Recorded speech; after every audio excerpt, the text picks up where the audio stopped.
ਇੱਕ ਮਿਥ ਹੁਣ ਤੁਹਾਡੇ ਬਾਰੇ 'ਚ ਪਾਈ ਜਾਂਦੀ ਹੈ ਕਿ ਬਹੁਤ ਸਾਰੀਆਂ ਸਹੇਲੀਆਂ ਨੇ ਤੁਹਾਡੀਆਂ ਯੂਰਪ ਵਿੱਚ।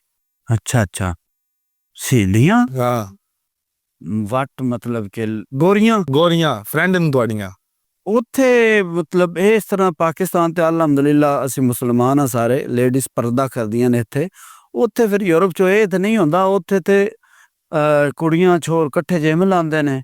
ਮਤਲਬ ਫਰੈਂਡਸ਼ਿਪ ਜਾਂ ਸਹੇਲੀਆਂ ਜਿਹੜੀਆਂ ਨੇ ਉਹ ਇੱਥੋਂ ਤੱਕ ਹੀ ਹੁੰਦੀਆਂ ਨੇ, ਫੇਸ ਬਾਏ ਫੇਸ। ਆਹ ਕੁੜੀ ਸਾਡੇ ਨਾਲ ਜਿਮ ਲਾ ਰਹੀ ਹੈ ਜਾਂ ਅਸੀਂ ਕੋਈ ਜਿਮ ਲਾ ਰਹੇ ਹਾਂ, ਸਾਡੇ ਨਾਲ ਕੁੜੀ ਹੈ, ਉਹਦੇ ਨਾਲ ਉੱਥੇ ਜਿਹੜਾ ਇੱਕ ਕੁੜੀ ਛੋਰੇ ਨਾਲ ਗੱਲਬਾਤ ਕਰਨਾ ਇੰਝ ਸਮਝਿਆ ਜਾਂਦਾ ਹੈ ਕਿ ਜਿਵੇਂ ਮੁੰਡਾ ਮੁੰਡੇ ਨਾਲ ਗੱਲ ਕਰ ਰਿਹਾ। ਬਈ ਆਈ ਥਿੰਕ ਕਿ ਇਸ਼ੂਜ਼ ਕੋਈ ਨਹੀਂ, ਠੀਕ ਹੈ। ਕੁੜੀ ਨਾਲ ਤੁਸੀਂ ਗੱਲ ਕਿਉਂ ਕੀਤੀ ਹੈ ਜਾਂ ਕਿਸੇ ਨਹੀਂ ਆਖਣਾ, ਉਹ ਇੱਕ ਮਿੰਟ ਮੈਂ ਦੱਸਣਾ ਨਾ, ਕਿਸੇ ਨਹੀਂ ਆਖਣਾ ਕਿਆ ਛੋਰ ਜਿਹੜਾ ਕੁੜੀ ਨਾਲ ਗੱਲ ਕਿਉਂ ਕਰ ਰਿਹਾ, ਠੀਕ ਹੈ, ਜਾਂ ਇਸ ਕਿਉਂ ਕੀਤੀ ਹੈ।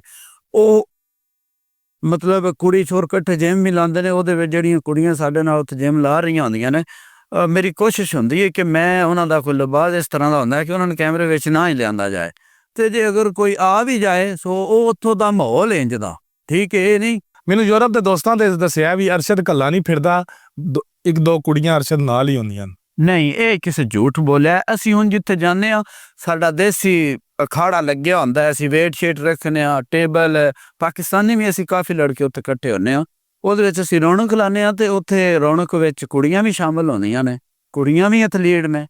ਤੁਹਾਡੀ ਗਰਲਫ੍ਰੈਂਡ ਸ਼ੈਂਡ ਨਹੀਂ ਹੈ ਜਿਸ ਤਰ੍ਹਾਂ ਮੈਂ ਸੰਗੋ ਸਵਾਲ ਪੁੱਛ ਰਿਹਾ? ਨਹੀਂ, ਗਰਲਫ੍ਰੈਂਡ ਕੋਈ ਨਹੀਂ ਹੈ। ਉਂਝ ਵੈਸੇ ਕੁੜੀਆਂ ਸਪੋਰਟਸਮੈਨ ਨੇ, ਮੁੰਡਿਆਂ ਤੋਂ ਤਕੜੀਆਂ ਵੀ ਨੇ। ਪਹਿਲਵਾਨਾਂ ਉੱਤੇ ਜਿਹੜੀ ਔਰਤ ਹੁੰਦੀ ਹੈ ਜਲਦੀ ਫਿਦਾ ਹੋ ਜਾਂਦੀ ਹੈ ਨਾ, ਮੈਂ ਇਸ ਮੱਧ ਵਿੱਚ ਪੁੱਛ ਰਿਹਾ ਤੁਹਾਡੇ ਕੋਲੋਂ। ਮੇਰੇ ਤੇ ਅੱਜ ਤੱਕ ਕੋਈ ਨਹੀਂ ਫਿਦਾ ਹੋਈ, ਸੀਰੀਅਸ ਗੱਲ ਹੈ ਇਹ ਹੁਣ ਪਤਾ ਨਹੀਂ, ਤੁਸੀਂ ਜਾਣੋ ਰੱਬ ਜਾਣੇ।